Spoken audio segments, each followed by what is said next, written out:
Policeman Michael Phelan was at first undecided whether to pursue the departing Battiato and arrest him as a suspicious person, or to remain on the scene of mystery and get to the bottom of what was going forward.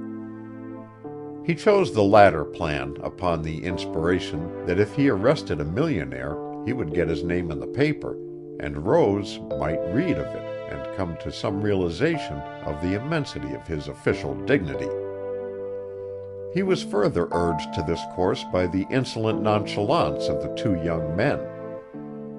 They weren't paying any attention to him than they were to the inanimate sticks of furniture in the room. "Well, what did you send for me for?" he broke out again, hurling the words at Travers Gladwin's back.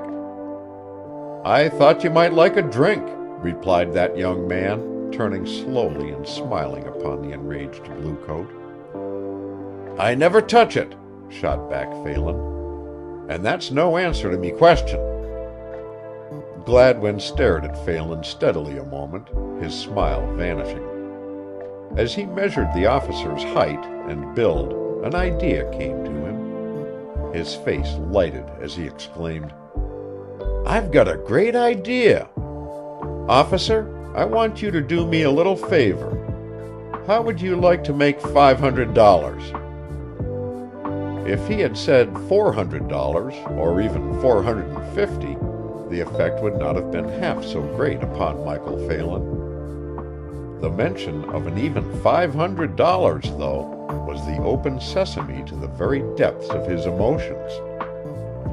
$500 represented the talisman that would lead him safe through purgatory into the land of sweet enchantments. The fires of his wrath were instantly cooled, and he said feebly, "Are yez trying to bribe me?" "Not at all, Sergeant," said the young man gravely. "I ain't no sergeant," Phelan retorted. "All right, Lieutenant," laughed Gladwin, his good humor increasing as his sudden idea took shape in his mind. "Don't call me Lieutenant," said Phelan, with a return of temper. "Well, it's this way, Captain." "Nix on the promotion stuff," shot back Phelan, the consciousness returning that he was being kidded. "I'm patrolman, and me name is Michael Phelan, and I'm on to me job. Mind that." "No offense, officer," Gladwin hurried on. "I'm sure you're on to your job. No one could look at you and doubt that, but I'll give you $500 if you'll lend me your uniform for a while." Mooney, say, what kind of a game are yous up to?" Two big events in Phelan's life had blazed their films upon his memory in a blinding flash. First there was Rose, and then there was that nightmare of a coroner's case when he had fled hatless and coatless down the stairs of a reeking East Side tenement, pursued by the yells of a shrieking corpse. "It's no game, it's a joke," replied Gladwin. Whitney Barnes, who had been listening eagerly and had sensed Gladwin's inspiration, chimed in, "Yes, officer, it's a joke." "Yez are offering me $500 for a joke?" said the flabbergasted Phelan. "That's it," returned Gladwin. "I want to take your place. I want to become," stepping forward to read the number on Phelan's shield, "Officer 666 for a little while." Phelan couldn't believe his ears. Stepping to one side, he said behind his hand to Barnes, "This feller's off his dip. Don't he know that if I lent him me uniform, it'd be me finish?" "That's all right," spoke up Gladwin. "I'll guarantee to protect you. No one will ever know about it. You'll never make 500 so easy again."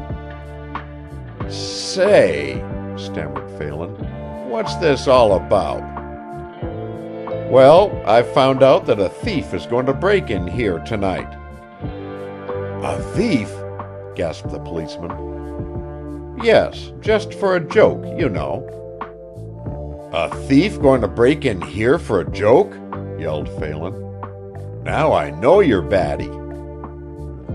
"Not a regular thief," the young man corrected hastily.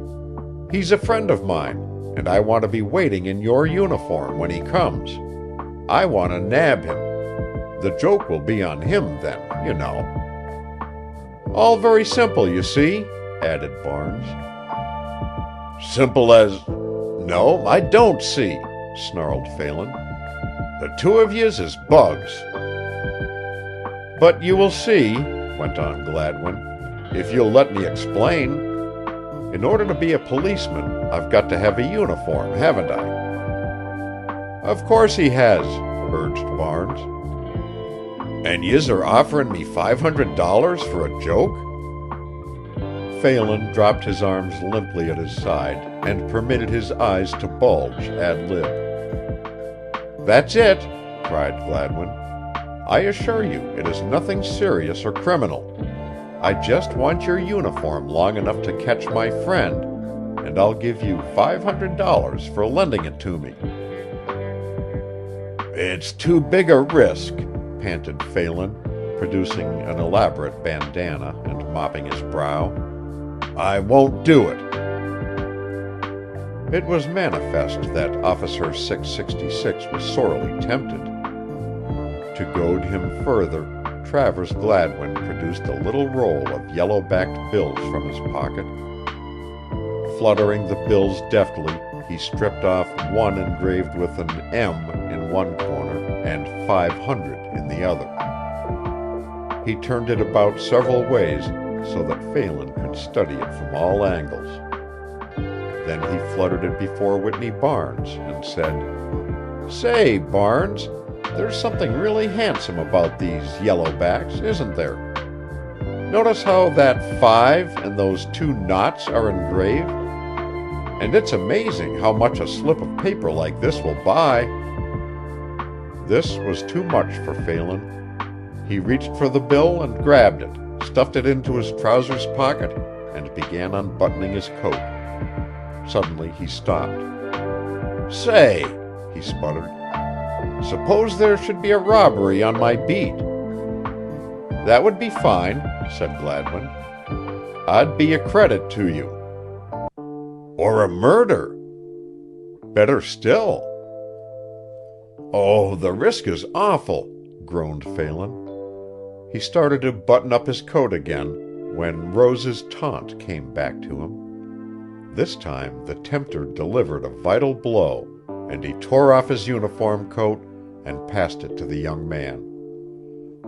Gladwin slipped it on over his other clothes. It fitted snugly. It just happened that the suit he wore was dark blue and his trousers matched accurately. "Now the bonnet," he said, reaching for the uniform cap and removing it from Phelan's head. "And now, officer, your sword." He grasped the proffered belt and buckled it on with a flourish, making as natty a figure of a cub policeman as one would want to meet. Phelan stood looking on dumbly, his face a study in conflicting emotions. Barnes's admiration of his friend's nerve was beyond power of words. When Gladwin started for the doorway, however, he called after him, "Hey there, Travers, where are you going?" "On duty," he responded cheerily. "And by the way, Whitney, give Mr. Phelan that tray and decanter, and see that he goes down into the kitchen and stays there until my return. You remain on guard up here. I'll look after the outside. So long, mates." "Hold on," Phelan called out feebly. "I'd like to know what the devil it all means. I'm fair hypnotized."